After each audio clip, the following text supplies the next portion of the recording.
What's happened to the history of water in Australia is the first stage, way back in the 40s and earlier than that, we built dams. And then in the 50s and the 60s, we actually, and the taxpayers paid for all those dams too, I might add, okay?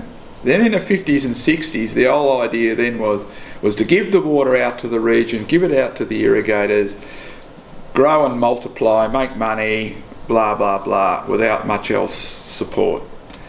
And then you get into the late 70s and you find out that, well, because we didn't tell the farmers how to use the water, we got a lot of problems.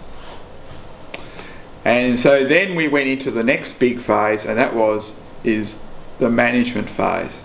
So how do you actually make sure that we're managing the water resource in the best way possible? Farm, environment, agriculture.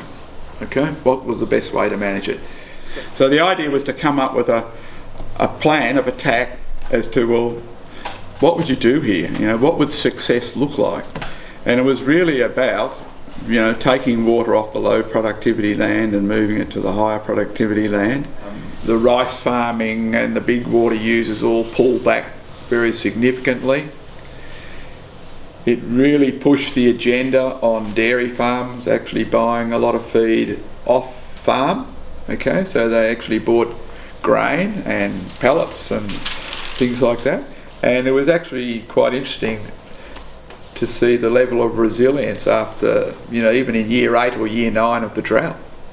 I mean, we didn't like it, but it was amazing just how well some of these industries were able to manage. But it wouldn't have happened unless if they didn't have water trade.